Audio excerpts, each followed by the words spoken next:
Morning student. आज के इस वीडियो में हम लोग देखेंगे new drug delivery system. But ये टॉपिक स्टार्ट करने से पहले मैं कुछ आपको फिर से एक जानकारी दे देना चाहती हूँ। इससे पहले पीसीआई ने एक रूल्स निकाला है जिसके अंतर्गत ये बोला जा रहा है कि जो भी डी फार्मा में एडमिशन लेना चाहते हैं उनका अगर पीओसी करके अगर 5 साल कंप्लीट हो गया है तो ही एडमिशन ले सकते हैं। अगर उनका 6 साल हो गया, 7 साल हो गया तो वो अब एडमिशन नहीं ले सकते। लेकिन प्लीज़ आप लोग फिक्र ना करें, बहुत सारे क्वेरीज आ रहे हैं, बहुत सारे क्वेश्चंस आ रहे हैं कि कब से लागू होगा। तो अभी हमारे पास 3 मंथ्स है, ये कमेंट प्रोसेस में है। अगर हम चाहें, हम सब लोग जो फार्मेसी कम्युनिटी से हम लोग जो रिलेट करते हैं, अगर हम चाहें तो अपने अपने कॉलेज से हम कमेंट पीसीआई को फॉरवर्ड कर सकते हैं। और अगर जेन्यून रीज़न उनको लगेगा या हमारी भी ये अपील है पीसीआई से कि ये जो रूल्स आ रहा है कम से कम ये पोस्टपोन्ड हो जाए, क्योंकि बहुत सारे बच्चों ने इस साल एडमिशन ऑलरेडी ले लिया है 50-60 हज़ार दे करके भी। वो आज बहुत परेशान है क्योंकि वो कंफ्यूज हैं कि इस साल ये इम्प्लीमेंट हो जाएगा कि नेक्स्ट ईयर। तो हम सब की पीसीआई से यही अपील है कि प्लीज़ इसको कम से कम पोस्टपोन करें ताकि जो बच्चे एडमिशन ले लिए हैं उनका कंटिन्यू ये एडमिशन रहे और वो आराम से ये डी फार्मा कोर्स कर सके।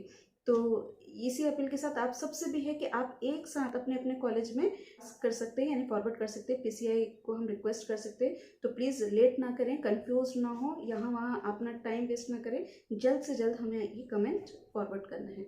So next, now today's topic is new drug delivery system. New drug delivery system, ये जो डी फार्मा फर्स्ट ईयर में है, ये टॉपिक बहुत इंपॉर्टेंट है क्योंकि इसमें हम पढ़ते हैं कि आजकल जो एडवांस टेक्निक की वजह से जो नई नई दवाइयाँ जो मार्केट में आ गई हैं उसका क्या फ़ायदा है और ये क्यों हम यूज़ कर रहे हैं, इसका एप्लीकेशन कहाँ कहाँ है और ये क्यों ज़रूरी है इसका पढ़ना, और ये हम कहाँ कहाँ अप्लाई करते हैं, ये सब चीज़ें हम इसमें पढ़ेंगे। और इसी वजह से ये बहुत इंपॉर्टेंट क्वेश्चन बन जाता है। जैसे कि हम जानते हैं कि एग्ज़ाम सब डेट वगैरह आ गई हैं 25 से सेकेंड ईयर वालों के, फर्स्ट ईयर वालों के भी डी फार्मा के जल्दी ही रिलीज़ हो जाएगा। तो हम इस टॉपिक को करते हैं। यहाँ पे आपको फोटोज़ वगैरह ज़्यादा मिल जाएंगे तो थोड़ा समझने में ईजी हो जाएगा। बाकी आपको थ्योरी तो आपको कहीं पर भी अवेलेबल रहेगा। So let's see, the today's topic is new drug delivery system. New drug delivery system जो डायग्राम है फिर से मैं आपको दिखाती हूँ। यहाँ पे देखिए न्यू ड्रग डिलीवरी सिस्टम में जैसे कि ये इम्प्लांट्स है। इम्प्लांट्स जो हैं ये क्या होते हैं, इम्प्लांट का मतलब होता है कि हम बॉडी के अंदर इम्प्लांट कर देते हैं, यानी कि छोटा इंसिजन करके, छोटा कट करके हम अंदर स्किन के अंदर इसको इम्प्लांट करते हैं, या फिर अलग अलग जहाँ पर भी ये है कैविटी है वहाँ पे हम कर सकते हैं। जैसे कि ये जो इम्प्लांट है जैसे कोरोनरी आर्टरी है जो कि हार्ट अटैक हो जाता है क्योंकि ब्लॉकेज होता है, तो वहाँ पे हम इसे डाल करके हम क्या करते हैं, उसका डायमीटर, कोरोनरी आर्टरी का डायमीटर इंक्रीज करते हैं। ये देखिए स्ट्रिप एंड बैंडेज वगैरह जैसे कि आपने ये देख लिया। आप नेक्स्ट देखेंगे इनहेलर। तो ये इनहेलर भी पहले के ज़माने में नहीं आता था, अभी न्यू ड्रग डिलीवरी सिस्टम के अंदर में आता है। यानी कि आपको मार्केट में जो भी नई चीज़ दिखती है जो पहले के ज़माने में नहीं रहती थी, तो जो भी नई चीज़ आपको जो भी मार्केट में दिखती है वो सारी क्या है, न्यू ड्रग डिलीवरी सिस्टम में आता है। वो चाहे वो मेडिसिन में हो, चाहे वो इक्विपमेंट्स में हो, चाहे वो मशीनरी में हो, चाहे अलग अलग जो हम पैथोलॉजिकल जो हम टेस्ट वगैरह भी करते हैं, तो आजकल नए नए जो मशीनरी आ गए वो सब इसी में आते हैं। नेक्स्ट यहाँ पे सिर्फ हम ड्रग के बारे में पढ़ेंगे। तो यहाँ पे हमने इनहेलर देख लिया, इससे एग्जैक्ट क्वांटिटी जितनी हमें दवाई देनी है उससे वो हम दे सकते हैं। नेक्स्ट देखेंगे जैसे कि लाइपोसोम्स होते हैं। लाइपोसोम्स क्या होते हैं कि जैसे कुछ दवाई होती है जो पानी में घुल जाती है और वो स्टमक में जाते जाते डिस्ट्रीब्यूट हो जाता है, जबकि हमें उसे इंटेस्टाइन तक पहुँचाना है, या फिर हमें जैसे टारगेटेड सेल तक पहुँचाना है, जैसे कि कैंसर वगैरह के जो टारगेट सेल होते हैं वहाँ तक पहुँचाना है, तो उसको हम लाइपोसोम एंजाइम्स या बहुत सारे अलग जिलेटिन या जो भी बायोडिग्रेडेबल सब्सटेंस होते हैं, ये तो फास्फोलिपिड का है, इसमें डाल करके हम मेडिसिन को हम वहाँ तक पहुँचाते हैं। नेक्स्ट क्या है, ये एरिथ्रोसाइट है। एरिथ्रोसाइट यानी कि आरबीसी, रेड ब्लड कार्पोसेल्स जो हमारे ब्लड में होता है, इसमें क्या करते हैं, रेड ब्लड सेल में दवाइयाँ डाल देते हैं, जो ब्लू कलर का दिख रहा है, दवाई वगैरह इनकॉर्पोरेट करके। तो इसका फ़ायदा क्या होता है कि जैसे हमारे बॉडी में जो ब्लड जैसे सर्कुलेट हो रहा है वैसे ये भी सर्कुलेट होता है, लेकिन इसके साथ साथ अब दवाई है, अब ये बायोडिग्रेडेबल है, ये क्या होता है अपने आप ही पूरा घुल जाता है, डिस्ट्रीब्यूट हो जाता है, तो ये हमें हमारे बॉडी को नुकसान नहीं पहुंचाता है। नेक्स्ट इस तरह का भी आपने देखा होगा कि बहुत सारे तीत से रिलेटेड अगर कुछ कैविटीज़ वगैरह या फिर कुछ भी ये हमें टीथ से रिलेटेड प्रॉब्लम है, हमें लगाना है नया दांत वगैरह, तो आजकल ऐसा स्क्रू सिस्टम भी आ रहा है जो कि पहले वगैरह नहीं रहता था। तो ये सारे किस में आ जाते हैं, न्यू ड्रग डिलीवरी सिस्टम। इसके साथ साथ बहुत ज़्यादा और भी हैं जो कि आपको डिटेल में बुक्स वगैरह में मिल जाएगा, लेकिन एटलीस्ट एग्जाम में अगर कुछ भी नहीं है तो अगर आप इतना भी थोड़ा बहुत लिखेंगे तो आपको मार्क्स मिल जाएंगे, क्योंकि ये बहुत इंपॉर्टेंट टॉपिक है, इस पर करना ही करना है। नेक्स्ट स्लाइड हम लोग देखते हैं। अब जब हम क्वेश्चन आ गया कि what is new drug delivery system, या नोट लिखो इसके ऊपर न्यू ड्रग डिलीवरी सिस्टम पे, तो जब आप स्टार्ट करेंगे तो आप डेफिनेशन से स्टार्ट करेंगे। तो what is the definition, it is an advance drug delivery system in which we form drug in such a doses form that releases medication. यानी कि ये जो न्यू ड्रग डिलीवरी सिस्टम है, ये एक तरह का सिस्टम है जिसमें हम जो दवाई हमारे पास रहती है, जैसे कि जो हमारे पास क्रूड कच्ची दवाइयाँ जो रहती है, जिसको हमें फॉर्मुलेट करना रहता है, चाहे वो टैबलेट में, चाहे वो कैप्सूल में, चाहे वो इंजेक्शंस में, चाहे लोशन फॉर्म्स वगैरह, किसी में भी अगर हमें उसे फॉर्मुलेट करना है तो हम उसको इस तरह से डोजेस फॉर्म में कन्वर्ट करते हैं कि जो उसमें से जो दवाइयाँ निकलेंगी वो हमें जिस साइट पे, यानी कि जो जगह पे उसका असर दिखाना है, जैसे कि आई ड्रॉप्स वगैरह आते हैं जो कि हम आँख में जो दवाई डालते हैं वो सिर्फ आँख को दवाई मिले तो ज़्यादा अच्छा है ना, तो उसके लिए कोई गोली वगैरह नहीं, तो उसके लिए क्या होता है, आई ड्रॉप्स वगैरह होता है। तो वो किस लिए होता है, ताकि सिर्फ हमें आँख में, सिर्फ आई में, जस्ट ये एक एग्जांपल मैं दे रही हूँ, ऐसी बहुत सारी दवाइयाँ हैं जिसको हमें सिर्फ पर्टिकुलर उसी एरिया पे हमें अगर अप्लाई करना है, उसी जगह पे हमें उसका असर दिखना है, तो हम ये न्यू ड्रग डिलीवरी सिस्टम का ऑप्शन चुनते हैं। जैसे कि लोशंस वगैरह होते हैं, क्रीम्स वगैरह होते हैं, तो गोली खाने से क्या होता है, गोली पेट में जाएगा, फिर उसके बाद इंटेस्टाइन में जाएगा, फिर उसके बाद एब्जॉर्प्शन होगा, फिर डिस्ट्रीब्यूशन होगा। तो उतना लंबा प्रोसेस से अच्छा है कि जहाँ हमें इन्फेक्शन है, जहाँ हमें उस दवाई का असर दिखाना है, वहीं पे अगर हम कोई दवाई अप्लाई करते हैं तो ज़्यादा बेहतर है। तो इसलिए हम ये new drug delivery system use करते हैं। सेकेंड क्या है, particular slow rate. Particular slow rate यानी कि जब हम कोई दवाई जब लगाते हैं तो उसका हम चाहते हैं कि जो उसका जो असर है वो बहुत देर तक रहे, तो बहुत देर तक उसका असर रहने के लिए भी हम ये न्यू ड्रग डिलीवरी सिस्टम में नई नई दवाइयाँ मार्केट में आ रही हैं, जिसकी वजह से जो टाइमिंग है, जो दवाई का असर का जो टाइमिंग है वो हम बढ़ा सकते हैं। नेक्स्ट क्या है, pre determined period of time, यानी कि हमें कितने दिनों तक वो दवाई का असर चाहिए। जैसे कि कुछ गोली रहती है, बोलते हैं कि 8 घंटे उसका असर रहता है या 6 घंटे रहता है, लेकिन उसको दूसरे फॉर्म में हम कन्वर्ट करना, जैसे कि इंसुलिन वगैरह है, या फिर जो डायबिटिक पेशेंट है उनको सुबह शाम इंजेक्शन्स लगाना पड़ता है, उनको दवाई हर टाइम खाना पड़ता है, बहुत सारे पेशेंट भूल जाते हैं, तो उनके लिए कुछ ऐसा दवाई बनाना जो कि बहुत दिनों तक, अगर एक गोली खा लिए या एक इंजेक्शन लगा लिए तो बहुत दिन तक वो चलना, तो उस टाइप का इसमें आ जाता है कि pre determined period of time, हम कितने दिनों तक का असर चाहते हैं, तो वो भी हम सोचते हुए, वो भी अपने ध्यान में रखते हुए हम क्या कर सकते हैं, दवाइयाँ बना सकते हैं, और उस तरह की सारी जो भी दवाइयाँ होंगी वो किस में आएंगी, न्यू ड्रग डिलीवरी सिस्टम में आएगा। Next slide. ये स्टार्टिंग में मैंने ये फोटो बताया था, ये देख लेने से हमें समझ में आ जाता है। जैसे कि इम्प्लांट्स है, यहाँ पे लिखा हुआ है इम्प्लांट्स है। ये इम्प्लांट्स का मतलब क्या होता है, हमारे बॉडी में हम इसको इंसर्ट करते हैं, या तो छोटा सा कुछ सर्जरी वगैरह करके हम अपनी बॉडी में स्किन के नीचे रखते हैं, या फिर जहाँ इसका ज़रूरत है, कोई दवाई का ज़रूरत है वहाँ तक पहुँचाना है, तो भी ये बहुत छोटे होते हैं, इसको हम इम्प्लांट कर देते हैं। अगर ज़रूरत पड़ी तो निकाल भी लेते हैं, और नहीं ज़रूरत पड़ी तो हम उसे रहने भी देते हैं। तो कुछ बायोडिग्रेडेबल भी उससे बनता है, कुछ वैसे भी बन जाते हैं। ठीक है। नेक्स्ट क्या है, ये स्ट्रिप्स वगैरह है, जैसे कि बैंडेड वगैरह आप देखते हैं, या फिर आजकल ये बकल स्ट्रिप्स आ गए हैं, तो जहाँ पे हमें इन्फेक्शन है, अल्सर है, या जहाँ उसकी ज़रूरत है वहाँ पे हम लगा देते हैं। ये इनहेलर का भी मैंने कहा कि ये क्या है, एग्जैक्ट हमें क्वांटिटी दे देता है। ये लाइपोसोम्स वगैरह है कि जो दवाई जल्दी घुल जाती है, या फिर जिसका असर दिखाने से पहले वो कहीं और ही डिजॉल्व हो गया और डिस्ट्रीब्यूट हो गया, तो वैसे वाली चीज़ों को हम लाइपोसोम में डालते हैं। ये एरिथ्रोसाइड है, जो कि हम अपने रेड ब्लड कार्पोसल्स में हम दवाइयों को इंसर्ट करके हम बॉडी में सर्कुलेट या टारगेटेड सेल तक हम लेके जाते हैं। और उसी तरह से ये भी देखें तो ये थोड़ा डायग्राम देखने से हमें थोड़ा क्लियर हो जाता है कि न्यू ड्रग डिलीवरी सिस्टम में आता क्या क्या है। वैसे तो सारी वो नई दवाइयाँ जो कि आजकल मार्केट में हमें दिख रही हैं, जो पहले नहीं दिखा करती थी, that all comes under the new drug delivery system. Next slides देखो से कि इम्प्लांट्स अगर आ गया तो हम जब हम डेफिनेशन लिख लिए, हम उसका थोड़ा एडवांटेज लिख लिए, तो उसके बाद हमें थोड़ा इम्प्लांट्स के बारे में भी लिखना पड़ेगा। तो how we can write this, so implants are the medical device manufacture to replace a missing, damage और to give a support a biological structure. यानी कि इम्प्लांट उसे बोलते हैं कि कुछ भी हमें फ्रैक्चर वगैरह हो गया, जैसे एक्सीडेंट वगैरह में हमारे क्या होते हैं जो लॉन्ग बोन्स हैं पैर के या हाथ के, हमें फ्रैक्चर हो गया, हमें रिप्लेस करके कुछ और थोड़े दिन के लिए सपोर्ट, तो हम सुनने में आता है कि जैसे कि रॉड डाल दिया गया, पैर में रॉड डाल दिया गया या हाथ में थोड़े दिन के लिए रॉड डाल दिया जाता है, तो वो सब क्या होता है, हम सर्जरी करके हम रॉड बैठाना पड़ता है, स्ट्रिप्स बैठाना पड़ता है, तो वो सारे किस में आते हैं, इम्प्लांट्स में आते हैं। या फिर इम्प्लांट्स में यानी कि जैसे कि कोरोनरी आर्टरीज वगैरह है जो कि ब्लॉक हो जाती है, कोविड में हमने देखा, यस नो, तो ऐसे वाले जो ब्लॉकेज वगैरह भी क्लियर करने के लिए हम क्या करते हैं, इम्प्लांट्स वगैरह हम इंसर्ट करते हैं। तो वही यहाँ पे लिखा हुआ है कि ऐसी कोई भी चीज़, दवाई बनाना या फिर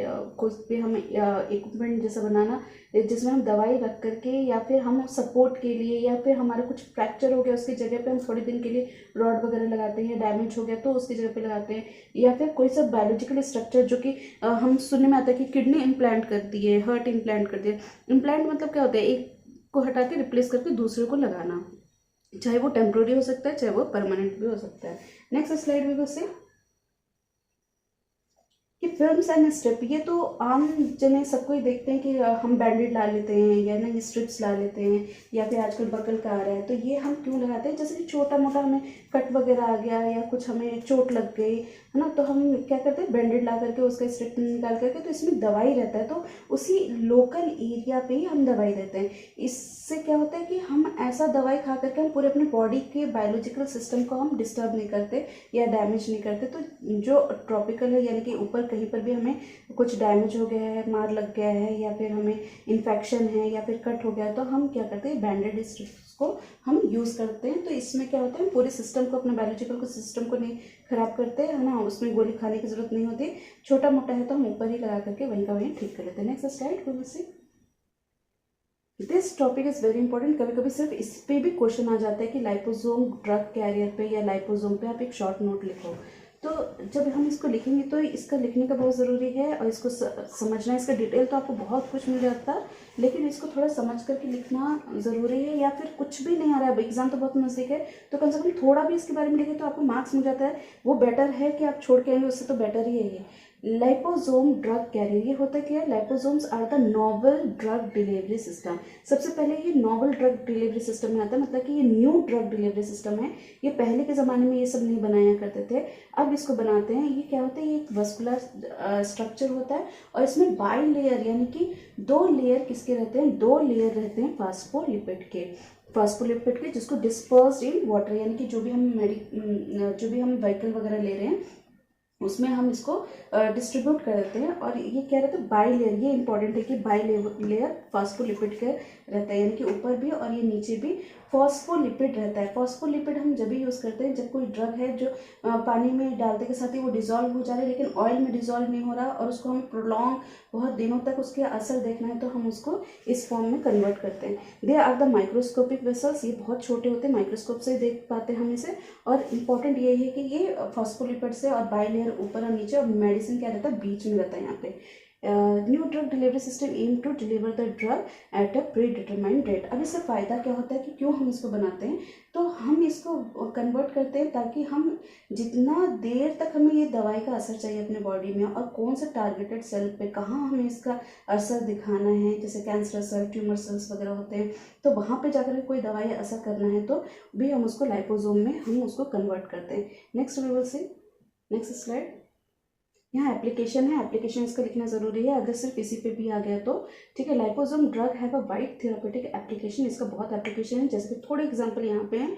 used in the disease caused by the intracellular parasite, जैसे कि मलेरिया वगैरह में या ट्यूबरक्लोसिस में या फिर एमीबाइसिस में हम ये लाइपोसोम यूज़ करते हैं, क्योंकि ये क्या होता है, ये इंट्रासेलुलर यानी कि सेल के अंदर जाकर के भी ये काम दिखाता है। नेक्स्ट है लाइपोसोम इंट्रैक्ट इंसुलिन, जैसे कि इंसुलिन वगैरह पेशेंट वगैरह हैं तो उसमें भी क्या करते हैं, जो इंसुलिन है, क्योंकि इंसुलिन जो स्टमक वगैरह में डिजोल्व हो जाती है तो इसको प्रोलॉन्ग थोड़ा आगे जा करके इसका डिस्ट्रीब्यूशन कराना है या डाइजेशन कराना है या एब्जॉर्प्शन कराना है, तो हम इसको हम इंसुलिन को हम किस में डाल देते हैं, लाइपोसोम में डाल देते हैं और इसको फिर हम ओरली देते हैं, क्योंकि अब तक हम इंसुलिन का इंजेक्शन देखते हैं कि ज़्यादातर पेशेंट बेचारे लोगों को सुबह शाम इंसुलिन के इंजेक्शन लगाने पड़ते हैं, तो अब इसको हम ओरली फॉर्म में भी हम इसको बना सकते हैं with the help of the liposome. Next, third is liposome can be used to transport function of DNA, RNA molecules into the cell. जैसे कि वैक्सीन वगैरह भी जब बना रहे थे तो हमें DNA और RNA में थोड़े बहुत चेंजेस करने थे, या फिर वहाँ तक हमें कोई मेडिसिन पहुँचाना है तो हम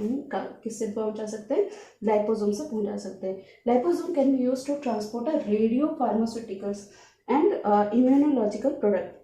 लाइपोसोम से हम क्या बना सकते हैं, जैसे कि बहुत सारे रेडियो एक्टिव चीज़ें होती है जो कि लाइट एमिशन करती है और हमें बहुत सारी बीमारियों के डिटेक्शन के लिए हम उसको यूज़ करते हैं. जैसे कि कैंसरस ट्यूमर सेल का है, ब्रेन में है, या फिर कहीं मसल्स वगैरह में या बोन में है, तो हम क्या रेडियो एक्टिव पार्टिकल्स हम भेजते हैं, तो वो हम भेजने का काम भी किस किस जरिए कर सकते हैं, लाइपोसोम के जरिए कर सकते हैं. Fifth is liposome daunomycins has longer duration of the action than the free ड्यूनामाइसिन.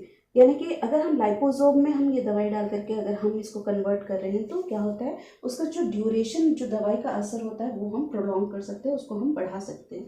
Next है liposome intact actinomycin D and nitrogen mustard are the effective than the parent drug. यानी कि ये लाइपोसोम में अगर हम ये सारी एंटीबॉडीज वगैरह डालते हैं तो एक्टिनोमाइसिन वगैरह, तो ये ज़्यादा बेहतर अपना असर दिखाती है, जबकि पहले वाला जो था वो इतना असर नहीं दिखाती थी, यानी कि वो उतना कारगर नहीं थी. Next slide we will see erythrocyte. Erythrocyte यानी कि देखिए यहाँ पे अगर थ्योरी लिखना है तो क्या लिखेंगे, drug loaded erythrocyte is one of the growing and potential system for the delivery of the drug and enzyme. यानी कि जो एरिथ्रोसाइट, जो रेड ब्लड सेल है, इसमें हम क्या करते हैं, हम दवाई को इनकॉर्पोरेट कर देते हैं और उसकी वजह से जो भी दवाई है वो जहाँ तक हमें पहुँचाना है, हमारे कौन से बॉडी में पहुँचाना है, हम इजीली वहाँ तक पहुँचा सकते हैं. या तो वो हो सकता है कि वो एंजाइम में भी, या फिर ड्रग जो भी हमें एंजाइम पहुँचाना हो या फिर कोई इसी तरह की दवाई पहुँचाना हो, हमें इसमें एरिथ्रोसाइट में यानी रेड ब्लड सेल में लोड करके, यानी उसमें भर के, उसमें इनकॉर्पोरेट करके हम वहाँ तक डिलीवर करा पाते हैं. एरिथ्रोसाइट आर द बायोकम्पेटेबल, यानी कि ये बायोडिग्रेडेबल होते हैं. बायोडिग्रेडेबल होते हैं यानी कि अपने आप खुल जाते हैं, अपने आप ही 120 डेज तक इसका ड्यूरेशन रहता है. रेड ब्लड सेल 120 दिन तक ये रहता है, फिर उसके बाद ये खुद ही रैप्चर हो जाता है, अपने आप ही खत्म हो जाता है, साथ में दवाई भी डिस्ट्रीब्यूट हो जाती है. Poses a long circulation half time. और इस तरह से हम, इसकी वजह से, रेड ब्लड सेल की वजह से हम दवाई की भी, जो इसमें दवाई डाला गया है उसको भी हम क्या, उसका भी लाइफ हम बढ़ा सकते हैं. And can be loaded with the variety of biologically active substance. और सिर्फ एक ही तरह का दवाई नहीं, कितने भी तरह की दवाइयाँ हम अलग अलग डाल करके हम न्यू एक्सपेरिमेंट हो भी रहे हैं और किए जा रहे हैं, और ये बहुत फायदेमंद दिख के आ रहा है. नेक्स्ट स्लाइड में से नैनो पार्टिकल्स. जैसे कि ये नाम से मालूम हो रहा है कि नैनो पार्टिकल है, ये बहुत स्मॉल पार्टिकल होते हैं, है ना, 10⁻⁻⁹ जैसे, है ना. तो वो माइक्रोस्कोप में नहीं दिख के आते हैं, मतलब माइक्रोस्कोप से ही दिख के आएंगे. ऐसा हम ये माइसेल्स को, लाइपोसोम्स को, इसकी साइज इतना हम रिड्यूस कर देते हैं, इसको माइक्रॉन्स में बना देते हैं कि इसका एब्जॉर्प्शन बहुत ईजिली हो जाता है. मतलब जब हम एब्जॉर्प्शन होता है तो वही चीज़ें हो पाती हैं जो छोटे होते हैं साइज में. तो हम दवाइयों की साइज इतनी छोटी कर देते हैं कि उसका एब्जॉर्प्शन ज़्यादा से ज़्यादा हो पाता है, और बायोएबिलिटी यानी कि percentage of ability of this medicine increases, यानी कि इसका परसेंटेज हम बढ़ा सकते हैं. क्यों? क्योंकि ज़्यादा से ज़्यादा दवाई क्या हो जाती है, एब्जॉर्ब हो जाती है. Increase the uptake rate of target cell. और जो हमारा टारगेटेड सेल है वहाँ तक हम क्या कर सकते हैं, ज़्यादा से ज़्यादा इसका एब्जॉर्प्शन करा के ज़्यादा से ज़्यादा हम दवाई का असर देख सकते हैं, और इस तरह से हम उसका दवाई का इफेक्टिवनेस बढ़ा सकते हैं. नेक्स्ट स्लाइड में से what are the application of this nano particle. Nano particle के एप्लीकेशन क्या क्या है, कहाँ कहाँ पे यूज़ किया जा रहा है. तो फ्लोरेसेंस आइसोथायोसाइनेट जो है नैनो पार्टिकल में कन्वर्ट करके इसको, जैसे ट्यूमर सेल्स के अंदर हम इसको क्या कर रहे हैं, हम वहाँ तक टारगेटेड सेल तक भेजते हैं, और उसका बहुत अच्छा से कीमोथेरेपी में इसका असर देखा गया है. नेक्स्ट है nano particle along with the biological maker like the immunoglobin can be use to target the drug to the specific site. यानी कि कोई पर्टिकुलर साइट पे, कोई पर्टिकुलर जगह पे, है ना, हमें कोई दवा भेजना है तो हम नैनो पार्टिकल में उसको कन्वर्ट करके, उसका स्मॉल साइज करके हम उसका एब्जॉर्प्शन बढ़ाते रहे. In the nuclear medicine 99 titanium nano particle are use to study the morphological blood flow. बहुत सारे डिजीजेस ऐसे होते हैं जो हमें मालूम ही नहीं होता कि हमारी बॉडी में कहाँ है, जैसे कि ट्यूमर सेल्स कहाँ हैं या फिर किस वजह से हो रही है या फिर इम्यूनिटी हमारा कैसा है। तो ये सब चीज़ अगर हमें चेकअप भी करना है, हमें मालूम भी करना है, तो हम उसको नैनो पार्टिकल या फिर रेडियो आइसोटोप्स के ज़रिए हम क्या करते हैं, उसके पार्टिकल्स को छोटा करके हम उसका ज़्यादा से ज़्यादा एब्जॉर्प्शन करा के टारगेट सेल तक हम उसको भेज पाते हैं। सो होप आपको थोड़ा ये समझ में आया होगा और आपको थ्योरी मिल जाएंगे। लेकिन आप अगर ज़रा डायग्राम वगैरह देखेंगे तो ये आप अच्छे से लिख सकते हैं। This topic is very important. Please if you liking my this topic, so please subscribe it, like it and share it. Thank you.